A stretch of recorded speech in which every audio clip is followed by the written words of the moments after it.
সন্মানীয় শিক্ষক শিক্ষয়িত্ৰীসকল, যে শিক্ষক শিক্ষয়িত্ৰীসকলে যিসকলে টেট অনুত্তীৰ্ণ আছিলে আৰু চাকৰি কৰি আছে তেওঁলোকে টেট উত্তীৰ্ণ হ'ব লাগিব, সেই সম্পৰ্কে এখন বাতৰি কাকতত সবিশেষ লিখা আছে। তো আপোনালোকক জনাই যাম, আপোনালোকে শেষলৈকে ভিডিঅ'টো ভালকৈ চাই যাব। তো এইটো চাব পাৰিছে, হেজাৰ হেজাৰ শিক্ষকৰ আবেদনৰ শুনানি লৈ সুপ্ৰিম কোৰ্টৰ ৰায়। দেশৰ সকলো প্ৰাথমিক শিক্ষক হ'ব লাগিব টেট উত্তীৰ্ণ। 5 বছৰৰ অধিক চাকৰি থকা বা পদোন্নতি বিচৰা শিক্ষকে টেটৰ অৰ্হতা অৰ্জন কৰিবই লাগিব। 2028 31 আগষ্ট সময়সীমা নিৰ্ধাৰণ। ন্যায়ালয়ৰ পুনৰ বৃদ্ধি কৰা নহয় সময়সীমা। কৰ্মৰত শিক্ষকে টেটৰ অৰ্হতা অৰ্জন কৰিব নোৱাৰিলে হেৰুৱাব চাকৰি। তাৰপিছত কি লিখছে চাওক, যে কৰ্মৰত সকলো প্ৰাথমিক শিক্ষকে 2028 চনৰ 31 আগষ্টৰ ভিতৰত বাধ্যতামূলকভাৱে টেটত উত্তীৰ্ণৰ অৰ্হতা অৰ্জন কৰিব লাগিব। টেট উত্তীৰ্ণৰ অৰ্হতা অৰ্জনৰ সময়সীমা এবছৰলৈ বৃদ্ধি কৰি আজি উচ্চতম ন্যায়ালয়ে এই গুৰুত্বপূৰ্ণ ৰায় প্ৰদান কৰে। পূৰ্বে কৰ্মৰত শিক্ষকৰ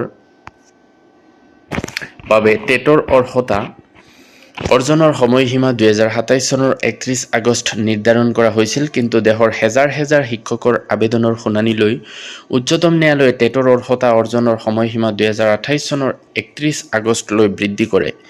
ভৱিষ্যতে এই সময়সীমা আৰু বৃদ্ধি কৰা নহয় বুলি আজি স্পষ্ট কৰি দি সৰ্বোচ্চ ন্যায়ালয়ে কয় যে সংশ্লিষ্ট ৰাজ্যসমূহে বছৰত দুবাৰকৈ টেট অনুষ্ঠিত কৰাৰ বাবে ব্যৱস্থা ল'ব লাগিব। অৰ্হতা অৰ্জনৰ সময়সীমা এবছৰলৈ বৃদ্ধি কৰি শিক্ষকসকলক সকাহ দিলে যদিও ন্যায়ালয়ে কৰ্মৰত শিক্ষকৰ বাবে টেট উত্তীৰ্ণ হোৱাটো বাধ্যতামূলক হিচাপে গণ্য কৰে। ন্যায়ালয়ে কয়, শিক্ষাৰ অধিকাৰ আইনখন হৈছে শিশুকেন্দ্ৰিক এখন আইন। শিশুৰ শৈক্ষিক ভৱিষ্যতৰ মূল্যৰ বিনিময়ত শিক্ষকৰ চাকৰিৰ বিষয়টো আহিব নোৱাৰে। উচ্চতম ন্যায়ালয়ৰ এনে নিৰ্দেশৰ ফলশ্ৰুতিত 5 বছৰতকৈ অধিক চাকৰি থকা বা পদোন্নতি বিচৰা কৰ্মৰত শিক্ষকৰ বাবে টেটৰ অৰ্হতা অৰ্জন কৰাটো বাধ্যতামূলক হৈ পৰিল। কাৰ্যত সৰ্বোচ্চ ন্যায়ালয়ে শিক্ষকৰ বাবে টেটৰ অৰ্হতাৰ প্ৰয়োজনীয়তাৰ বিষয়টোত আজি চিলমোহৰ মাৰে। উল্লেখযোগ্য যে কৰ্মৰত প্ৰাথমিক শিক্ষকৰ বাবে টেটৰ অৰ্হতা বাধ্যতামূলক কৰি উচ্চতম ন্যায়ালয়ে 2025 চনৰ 1 ছেপ্টেম্বৰত এক ৰায়দান কৰিছিল। এই ৰায়যোগে উচ্চতম ন্যায়ালয়ে নিৰ্দেশ প্ৰদান কৰে যে কৰ্মৰত শিক্ষকে চাকৰি অব্যাহত ৰাখিবলৈ হ'লে টেটত উত্তীৰ্ণ হ'ব লাগিব। শিক্ষাৰ অধিকাৰ আইন বলবৎ হোৱাৰ পূৰ্বে কৰ্মৰত আৰু যিসকলৰ চাকৰিকাল 5 বছৰতকৈ অধিক আছে তেওঁলোকে চাকৰি অব্যাহত ৰাখিবলৈ হ'লে 2 বছৰৰ ভিতৰত টেটত উত্তীৰ্ণ হোৱাটো বাধ্যতামূলক। আনহাতে চাকৰিৰ সময় 5 বছৰতকৈ কম থকা শিক্ষকে টেট অবিহনে অৱসৰ পৰ্যন্ত চাকৰি অব্যাহত ৰাখিব পাৰিব। অৱশ্যে 5 বছৰতকৈ কম চাকৰিকাল থকা যিসকল শিক্ষকে পদোন্নতি বিচাৰে তেওঁলোক টেট উত্তীৰ্ণ হ'ব লাগিব। এই নিৰ্দেশনাত উচ্চতম ন্যায়ালয়ে এইবুলিও স্পষ্ট কৰি দিয়ে যে নিৰ্ধাৰিত সময়সীমাৰ ভিতৰত টেটৰ উত্তীৰ্ণৰ অৰ্হতা অৰ্জন কৰাত ব্যৰ্থ হোৱা শিক্ষকে ত্যাগ কৰিব লাগিব চাকৰি। সকলো প্ৰাপ্য সা-সুবিধা প্ৰদান কৰি এনে শিক্ষকক বাধ্যতামূলকভাৱে অৱসৰ দিব লাগিব বুলি সৰ্বোচ্চ ন্যায়ালয়ে নিৰ্দেশনাত স্পষ্ট কৰি দিয়ে।